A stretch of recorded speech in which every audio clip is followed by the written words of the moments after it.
Hey guys, it's Dylan Next Level Auto. I'm so excited to get to teach you a thing or two about these Chevy Suburbans. We got an LT and an LTZ. Let's take a look.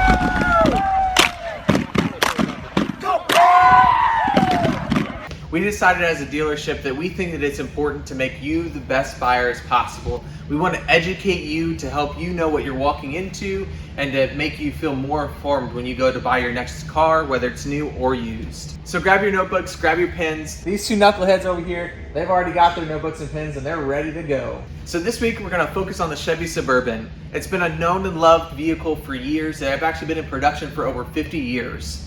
And if you're in the market for one, here's some things that you're going to want to know whenever you go looking for them. So you might be asking, what trim levels are there even?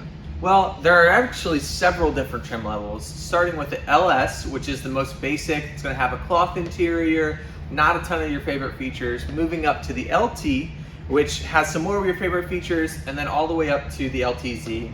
This week we're going to focus on the LT and the LTZ. So let's take a look at the differences between an LT and an LTZ.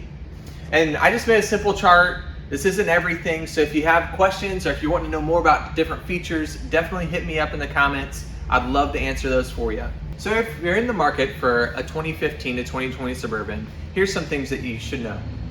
We have the LTs and the LTZs. Mid-year of those production, they switched it to Premier. So it went from LTZ to Premier. They got rid of the LTZ and they made it sound higher class and it's more uniform moving forward. So across the 2015 to 2020 range, they actually took out the removable third row and they made it to where it folds flat. So if that was something that you loved from the previous generations, they got rid of it, I'm sorry. So let's take a look at the list here. LTs and LTZs share a lot of similarities, but there's also a lot of pluses to get an LTZ.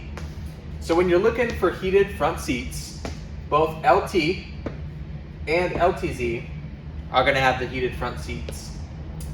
LTs do not come with cooled front seats, but the LTZ or Premier do come standard with the cooled front seats.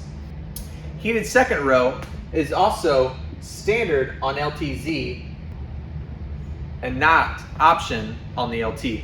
Heated steering wheel is one of my personal favorites. It's not an option on an LT, but it is on an LTZ. So for me, this checklist is looking pretty good. Moving on to the rear entertainment system. For both of these vehicles, it is an option to have the rear entertainment center, but you have to purchase it as a separate package. It doesn't come automatically on either of them. So when it comes to the powered third row, it's going to be only an option on the LTZ. The old school style with the LT is you still have to lift the lever and pull a string to set them down and pull them up. Bose comes standard on both LT and LTZ, so you're going to get great sounding music no matter what you do, along with your Bluetooth and Sirius XM radios are included on both of these models. So remote start comes standard on both the LT and the LTZ, so they'll both get a check mark. But when it comes to push start, so instead of having a key in the ignition every single time, there's a button that actually becomes an option on the LT, but it is standard on the LTZ. They will always have it. Super convenient because you don't have to drag your key out of your pocket.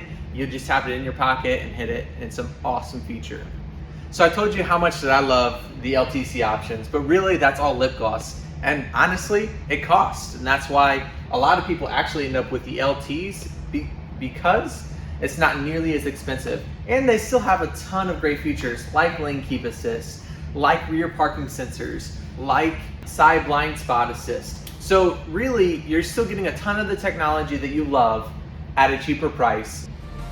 So what's it gonna be? It's gonna be the LT or the LTZ. Is the LTZ worth the money to you?